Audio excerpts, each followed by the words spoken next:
Terima kasih Anda masih bersama kami dalam Hot Ekonomi. Saya kembali tadi ya ke Pak Bambang kembali. Ini menanggapi bahwa tadi apa memang kita terkait dengan inovasi, tentunya kita terus ingin inovasi dalam negeri terus berjalan demi untuk mengurangi ketergantungan impor ini. Lalu bagaimana tadi upaya-upaya apa sejauh ini yang akan terus digenjot pastinya yang dilakukan agar Indonesia mampu menjadi paling tidak production base bukan consumer base?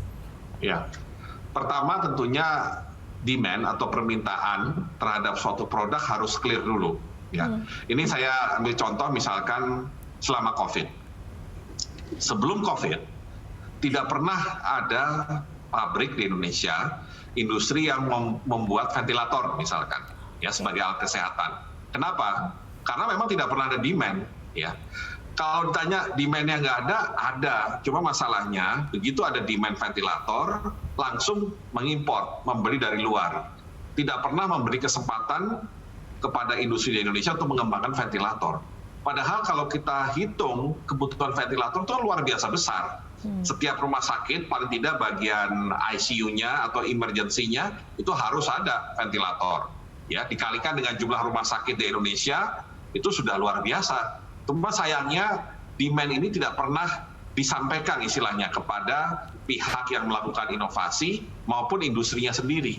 Sehingga akhirnya eksklusif menjadi impor. Dan inilah yang membuat import alkes kita menjadi sangat tinggi. Ya, tahun lalu 2019 import alkes kita tuh 94% dari total kebutuhan alkes. Nilainya hampir 26 triliun. Nah, disinilah kenapa kemudian inovasi menjadi penting. Ketika COVID terjadi, kita tahu kekurangan ventilator dan tidak serta-merta kita bisa mendapatkan ventilator dari luar karena mereka juga sama-sama butuh. Barulah kemudian muncul, dan hebatnya hanya dalam waktu 2-3 bulan sudah muncul ventilator hasil karya inovasi Indonesia, ya, dan tidak hanya satu versi, ada 5 versi yang sudah dapat izin dan izinnya sudah lengkap, baik izin edar dan sudah melalui uji klinis. Nah, jadi di sini kita lihat yang bisa membuat inovasi di Indonesia terus berkembang itu adalah harus ada komunikasi yang baik antara dunia industri dengan dunia penelitian. Siapa yang memfasilitasi? Yang memfasilitasi adalah pemerintah. Dalam hal ini tentunya kementerian kami. Dan bagaimana caranya supaya industri mau lebih serius mendalami inovasi? Mereka harus mendapatkan insentif untuk melakukan R&D. Ya. Karena hanya dengan R&D itu sebenarnya industri itu bisa kompetitif melalui product development dan seterusnya. Nah, sayangnya memang di Indonesia peraturan Menteri Keuangan untuk operasionalisasi dari namanya super tax deduction yang sudah dinyatakan dalam PP tahun lalu ternyata ya belum keluar, sehingga industri-industri ini masih agak wait and see untuk lebih serius masuk ke dalam bidang R&D sekaligus inovasi. Oke, baik. Oke, Pak Joni, tanggapan dari Anda terkait dengan hal ini yang juga mungkin menjadi sebuah masukan juga. Ini jadi apa yang memang harus paling tidak evaluasi apa atau bagaimana tentunya pemerintah bisa mengatasi ketergantungan impor ini. Apalagi tadi ya program yang sudah dikatakan Pak Bambang ini nampaknya juga ini adalah salah satu solusi juga agar kita tidak tergantung juga dengan impor ini, yaitu adalah inovasi dalam negeri ini. Saya kembali lagi, sebenarnya ini ada dua yang sama sebenarnya. Satu adalah bagaimana industri prioritas dulu ini. Ini membatasi karena kan dana sangat terbatas. Pemerintah akan masuk di mana? Nggak bisa di setiap industri itu masuk.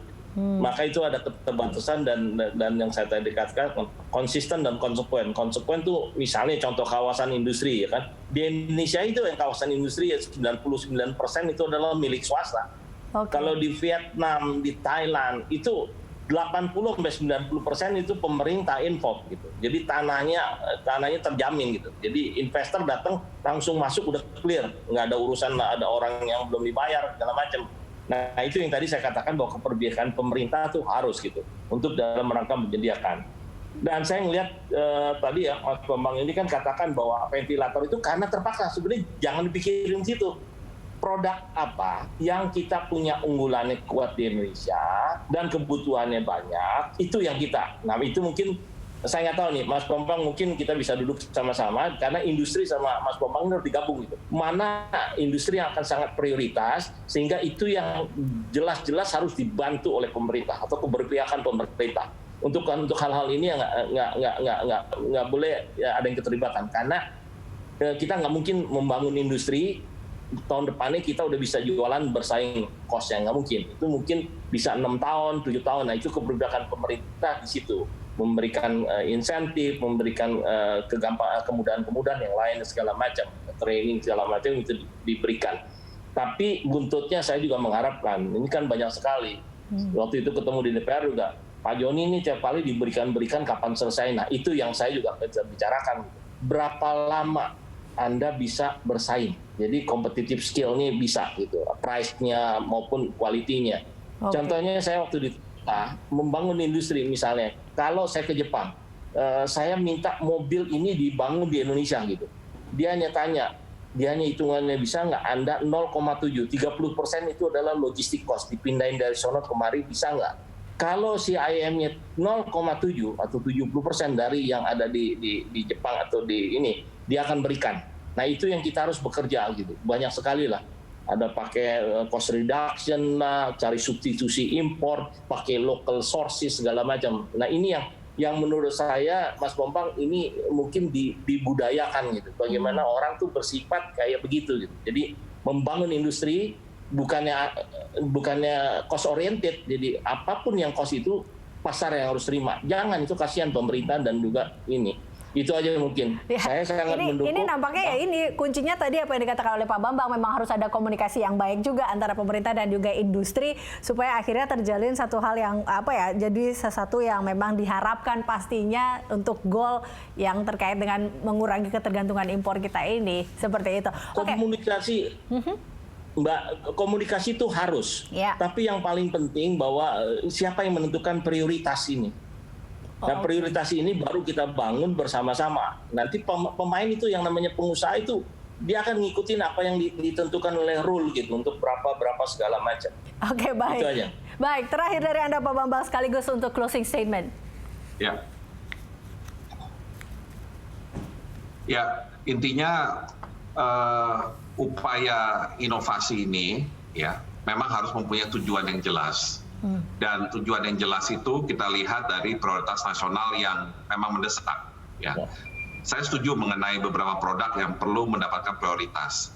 Tapi saya ingin memulai juga dari filosofinya. Ya, filosofinya kita bisa tentunya meningkatkan nilai tambah atau kita fokus ke yang teknologi tepat guna untuk masyarakat. Tetapi kita juga harus mengatasi masalah substitusi impor. Nah, khusus untuk produk manufaktur, memang substitusi impor tampaknya perlu menjadi prioritas. Karena tadi yang Pak Joni katakan, kita bicara impor, ya, secara menurut jenis barang, itu kan yang paling besar adalah untuk bahan baku dan bahan penolong, ya. Dan itu terlihat jelas ketika kita membedah, ya, berbagai macam industri, termasuk, nih kalau saya boleh kaitkan lagi dengan COVID, ya, industri bahan farmasi, ya, obat.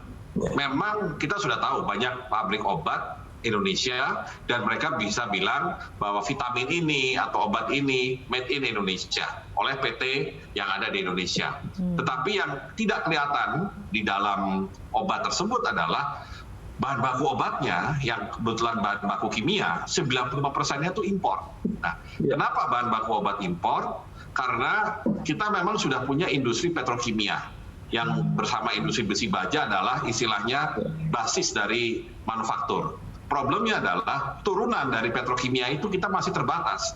Sehingga bahan baku obat kimia yang sebenarnya turunan dari pabrik kimia atau petrokimia tersebut belum ada di Indonesia. Sehingga kita harus impor bahan baku obatnya, sehingga misalkan kalau kita mengkonsumsi vitamin C hari ini di Jakarta, itu bahan bakunya yang impor, vitaminnya memang dibuat di Indonesia. Nah, ini hal-hal mendasar yang menurut saya harus kita atasi ke depan. Ya, jadi bagaimana caranya agar substitusi impor itu langsung menyentuh kepada produk-produk yang memang dikonsumsi dalam jumlah besar dan relatif esensial untuk kebutuhan masyarakat Indonesia. Oke, baik. Terima kasih Pak Bambang Brojonegoro dan juga Pak Joni Darmawan telah bergabung bersama kami dalam Hot Economy. Dan pemirsa, sampai di sini kebersamaan kita dalam Hot Economy. Anda bisa mengirimkan informasi dan saran kepada kami di redaksi @berita1.tv atau follow kami via Twitter, Facebook, YouTube, serta Instagram. Saya Eliza Hasan, wakil seluruh kerabat kerja yang bertugas undur diri. Terima kasih, sampai jumpa.